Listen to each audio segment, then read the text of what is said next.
Okay, so last week we learned Siman Shin Zayin 307 things that are depending on talking.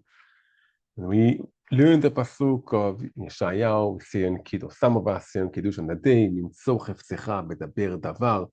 The words on Shabbat should be different than the words of Yom Chol. And I said last week that we'll discuss this week about asking a non-Jewish person to do things on Shabbat. Now, I'm not sure, I don't remember, and if I don't remember, maybe you remember, if we learned in the past about asking or benefiting, getting benefit from what a non-Jewish person did. If we don't remember, so maybe YouTube remembers. Yeah. So it's good to go over it, and we'll focus. Okay, we'll focus on the aspect of talking because it's coming to the aspect of talking. The halachot appear in two places. One in our siman, in Shin Zayin 307, and also in the beginning, okay, in the beginning of the Shulchan Aruch of Hilchot Shabbat in Reish Mem Daled 244, and then it goes on for a few chapters, a few more simanim. And so we'll focus more on the aspect of talking, but also we'll maybe give a few general ideas of melacha, asking a non-Jewish person to do for us something.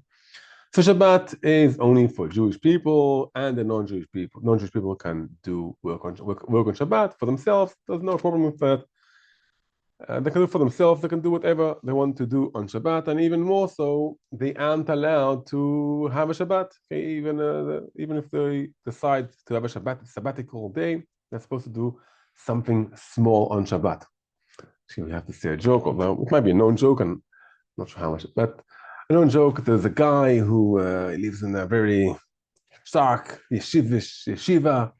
And he has a young chavruta, a young guy, and they learn for quite a few years. And this guy is very sharp, very nice. And after they've been learning for chavruta for 2 years, he says to him, "Look, I have a sister, and you're the same age, and I think that you match. I want to make a shidduch between you and my sister." And he says, "I don't want to."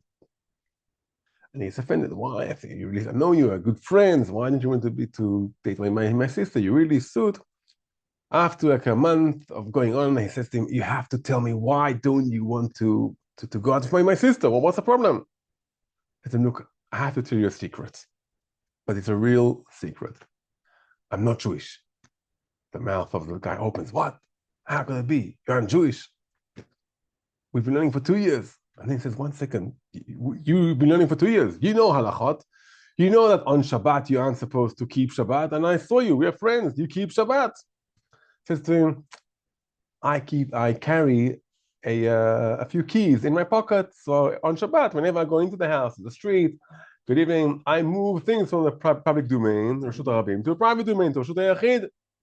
Chavruta says, "Wow, okay, good idea." Then he says, "1 second, there's an Eruv here. So if there's an Eruv, everything is Reshut HaYachid, so you keep Shabbat." He says, "I don't trust Eruv." So that's nice. So Shabbat is for the Jews, okay? So it's for the Jews. Yet Chazal said we can't benefit from things that a non-Jewish person did for a Jewish person. So there's a few aspects in that. One is not getting benefit from a melacha that a non-Jewish person did for a Jewish person. Okay, so I thought you just let it tell them to do it if they do it on their own. So there's two things. If a non-Jewish person, I'm sitting in the dark, and he lights for me, just for me, the light. So there might be a problem benefiting from what he did. We'll read a bit. We'll read Reish Mem Daled a bit, okay. And then also, as you mentioned, there's an idea of asking a non-Jewish person to do for us something on Shabbat, and that's more dependent on talking. So then we have a question: what happens if I don't ask on Shabbat? I ask on Friday. Okay, or I hint for him on Shabbat to do for me something on Motzei Shabbat. Okay, so we'll just. I have a case one where someone needed what we call Shabbos going, And we had an Ozeric for my mother at the time. And the Ozeric went and either opened the light, closed it, whatever it was, she went there. But after Shabbat, they came over and insisted that they pay her. The pay, yeah. So who insisted? The Ozeret? They insisted that they pay the Ozeric. Okay. So they wanted to pay her. It could be also just for Remember what it was, paying the light, the oven, Yeah. something. so there's a few. We won't mention it going to all the halachot. As I mentioned, it's in Reish Mem Daled, Reish Mem Hey, Reish Mem Vav, and so on. We'll be focusing a bit more on the aspect of talking. But in general idea, we shouldn't ask a non-Jewish person to do for us something on Shabbat unless there's a few reasons we can. The basic halacha is if there's a need of a mitzvah, and we're asking him to do an isur derabanan, rabbinical isur. So for most poskim, the lights we have today, fluorescents and LEDs, it's a rabbinical. It's not from a Doraita.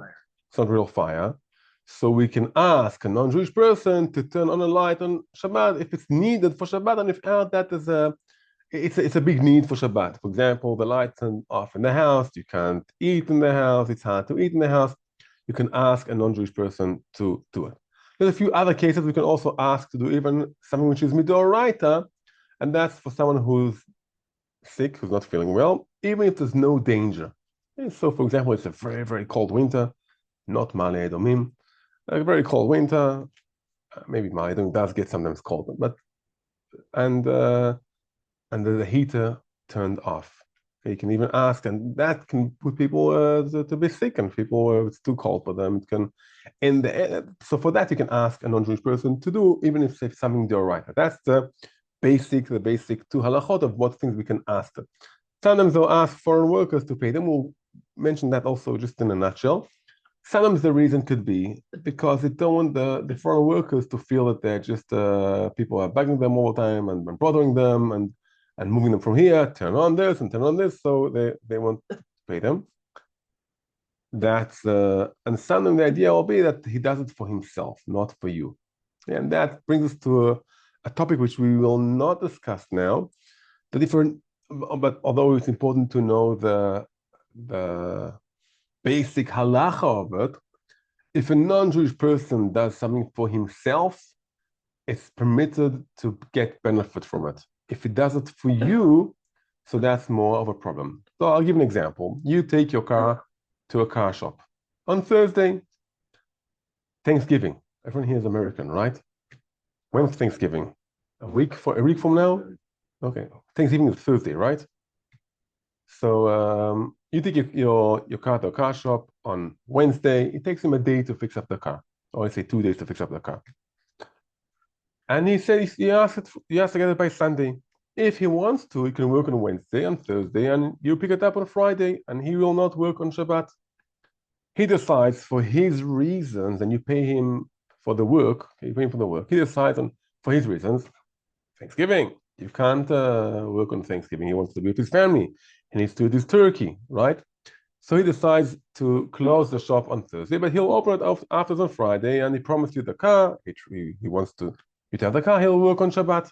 So he's doing the work for you on Shabbat, but for his benefit. Because if he wanted to, he could work on Thursday and give it to you. So Amazon. Okay, if you order something from Amazon, and it says they will give it to you on Friday, on Shabbat, on Sunday. They can give it to you whenever they want until Sunday. They can give it to you.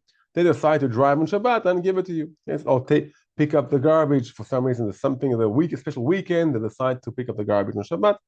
They're doing it for their benefit because they decide to do it on Shabbat. They can move to a different day. So that's a general idea about something of non-Jewish people. If he does for you, especially for you, because that's more of a problem. If he does it for himself and you're getting benefit from it, so that's fine. An example that could be fine. He's sitting with you. You invited him for a cup of beer, and it's dark in the room. He's turning on the light for himself, right? He's turning on the electric light, a halogen light, it's real fire. He turns on the fire for himself because it's a nice. He wants to sit down and enjoy the beer for a nice warm fire, and he's doing a melacha midoraita.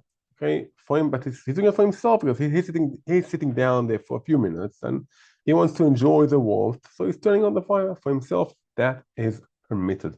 Okay, that is permitted. You can tell him not to close it when he leaves? No, you can just tell him, no, thank you very much, and you don't have to tell him to close it. Not to close it, You can just tell him goodbye. goodbye. Yeah, you don't. But if you see if he's about to close it, or if he asks you, do you want me to close it? So you say no. I think you can tell him don't close it because not doing anything isn't an action, right? So don't do any action. Okay. So just for clarification, if you order something from Amazon right before Shabbat, then you know they have 24-hour shipping. But you know they're going to be working on it one way or another. If you order before Shabbat and you pay, let's say you pay them to give it to you the next morning, that's a problem. If you pay them, I order just before Shabbat, and you pay them to get to you on Shabbat morning or Shabbat day, that's a problem. Just pay them. You're not sure when it's going Who's to Jewish? But if no, because you're paying a non-Jewish person to do for you something on Shabbat. But if let's say you order from Amazon and you don't care if you get in 24 hours or 48 hours, they just offer it because that's when the route of the driver, that's when he drives around the area that they have. So that's for their benefit. So even though you know it's going to be processed on Shabbat, you didn't need it to be. You didn't need it. It's for But their if you know it's benefit. going to be processed on Shabbat, Yeah. it's still okay. Yeah, because it's their benefit and they're doing it for themselves, not for you. Another example is the poskim bring, I don't think so much it's we have it today, but in the olden times, they used to get a guy with the milkman, and bring milk. And if it's a non-Jewish person bringing milk, and he writes down, I gave a milk to Mr. Steve, right? He writes it down. He gave you milk, but he wrote it down for his benefit. So after Shabbat, to tell you, give me the money, pay me for the milk. Okay, so it is for his benefit. Okay, so as we said, today we are focusing more on the aspects of talking and asking a non-Jewish person to do something on Shabbat. So we're focusing more on the talking because the siman which we started last week is about talking on Shabbat, which we aren't allowed to say the words, the language, the topics we talk about on Shabbat should be different than what we talk about on a non-Shabbat day, on a regular day. Mm-hmm. Says the Shulchan Aruch in the beginning of this, relatively in the beginning, one person isn't allowed to give a non-Jewish person money before Shabbat to buy for him on Shabbat. Okay, so you aren't supposed to give even before Shabbat money to a non-Jewish person and tell him to buy on Shabbat. But you can tell him buy for yourself, and if I'll need, I'll buy for you after Shabbat. So here he's not asking him, he's not making him a shaliach, like a messenger, or like as if his long hand to do for him something on Shabbat. He just tells him, buy it for yourself. If I'll need, I'll buy from you after Shabbat. It's quite obvious that a non-Jewish person will in the end buy from me, and obviously I'll need it. But theoretically, if I didn't need it, for all of a sudden I got a shipment from nowhere, I won't take it from him. So in the end, he's buying it for himself. As we mentioned, a non-Jewish person is allowed to do something for himself, even if I benefit from it on Shabbat. Could I just ask one? Yeah. I visited my mother in the hospital. She was in the corona ward. Mm-hmm. To get into the area, you have to actually go through 2 locked doors. And this was over Shabbat. So I was able to walk through one of the doors and basically was stuck in this area because you basically had to ring a bell. Okay. To get into another door. And someone came by and said, you want me to ring the bell for you? I don't remember what I did. I probably said yes, but I'm not sure. Yeah. So ringing a bell, going through a door, that's a melacha, which is midrabanan. Okay, it's a melacha midrabanan, it's rabbinical. Even though you're ringing the bell. Yeah, ringing the bell is rabbinical. Okay, most of the electricity things today are rabbinical. Most of them, not all of them, but most of them. So if a non-Jewish person, he can open the door, especially here, which is for a mitzvah. He might have been Jewish. If it's Jewish, probably better for you to do it in a shinui, like without asking him. Oh, I could have done it with my elbow. With your elbow. When here, we don't do it many times. We don't see many times do melachat rabbanan b'shinui, but when there's a need for it, a big need, like a mitzvah, you're stuck between two doors. What do you do now? So you can do a melachat rabbanan with a shinui. So that's the same. So we're going back to a non-Jewish person doing work for a Jewish person. The same one can give on Friday money to a non-Jewish person and say to him, buy for me, as long as you don't tell him, buy for me on Shabbat. Let's say there's a market. There's a market, even if the main day of the market is Shabbat. But it starts, let's say, on Friday afternoon, or let's say it continues until 2 hours after Shabbat. It's quite obvious that a non-Jewish person will buy the things for you on Shabbat. But since he can buy it also before Shabbat or after Shabbat, so you can ask him, please buy for me, I don't know, those great spices. You are responsible for him buying on Shabbat because he has an option of buying on after Shabbat or before Shabbat.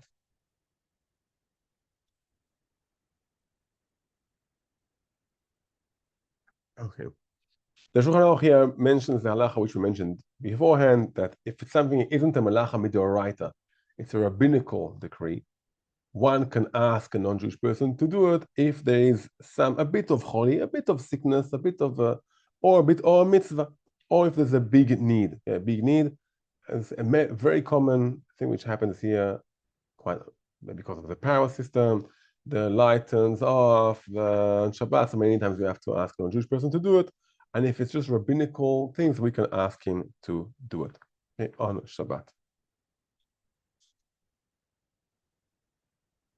Now skipping to the halachot, because some of them we learned last week, and I'm continuing to more halachot which I got to do of talking to a non-Jewish person. What happens if a Jewish person asked a non-Jewish person to do for him something on Shabbat? Chazal knew that people might ask non-Jewish people very easily, and then Shabbat will just become a question of the atmosphere of Shabbat. Do you have a friend who's non-Jewish? People will go to the market, walk. I'm taking a walk with my non-Jewish neighbor, and we're just looking at a few things, and then can you please buy for me that? Please catch for me this bird. So Shabbat will just look like, please do for me. It'll look like something which is the atmosphere of Shabbat will be bothered, disturbed, and Chazal said that if someone asks a non-Jewish person to do for him something on Shabbat, he shouldn't benefit from it until after Shabbat, until the time it takes the non-Jewish person to do it. So if let's say you asked your friend, a person asked his friend, go to the market and buy for me 2 kilos of beef, I want to have a barbecue after Shabbat.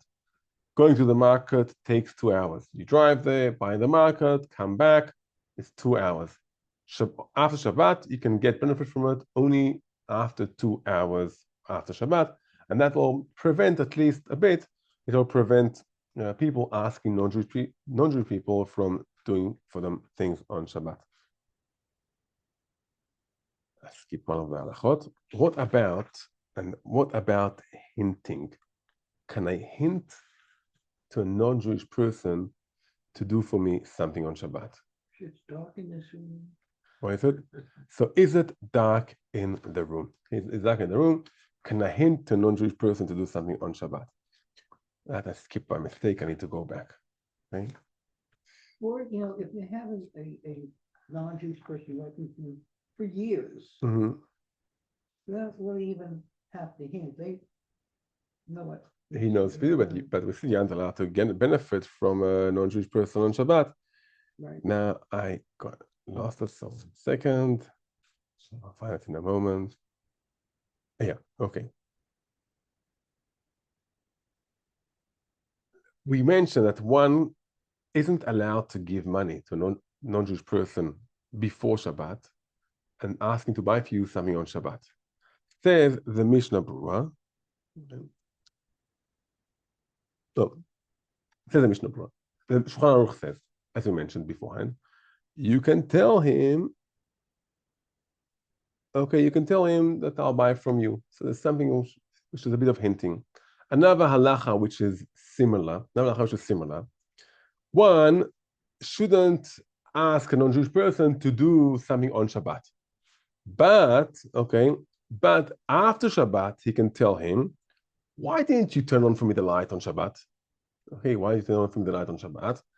And then the non-Jewish person understands, he gets a hint. Okay, fine. The Jewish person wanted me to turn on the light on Shabbat. So next Shabbat, I'll turn on the light for him.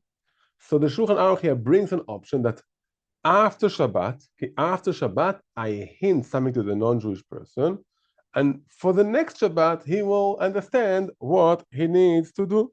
What's the difference between doing that on Saturday night after Shabbat and Friday afternoon? Oh, okay, that's the exact difference. And that's why this siman focuses on talking. When I hint something to a non-Jewish person on Shabbat itself, so we say the talking itself is problematic. We say that benefiting from a non-Jewish person, we have two aspects that we can divide them. One is a non-Jewish person doing something for me and getting benefit from it. And the second is talking about things that aren't supposed to be talked on Shabbat. And so talking about turning on lights. And so Shabbat's supposed to be something holy. Even if I talk or hint to a non-Jewish person on Shabbat itself, so I wouldn't say I'm violating Shabbat, but I'm violating a bit the atmosphere of Shabbat by the sphere of Shabbat by talking. Okay, by talking.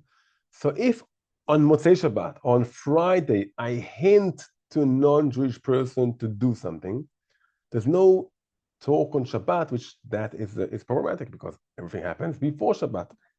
And then on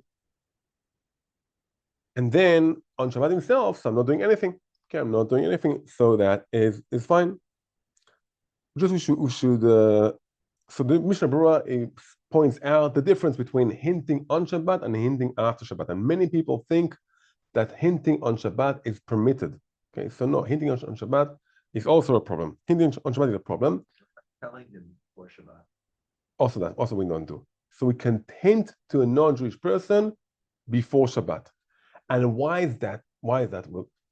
Because if I tell him before Shabbat, he is doing in my name on Shabbat himself. He's buying in my name. He's going to the market in my name. When I hint for him on Shabbat, I didn't tell him anything. He decided by himself to go to the market. Okay, so I didn't ask for him. He decided on his own. So he's not doing it in my name, and therefore it is permitted.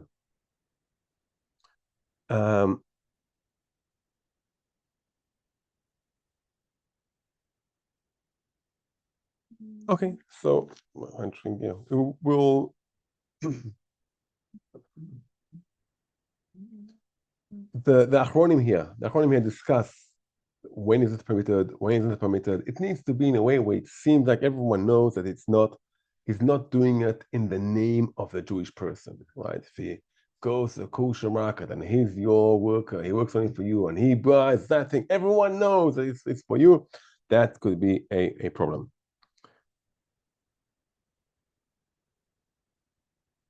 Okay, I just want to see, maybe we'll do one more halacha.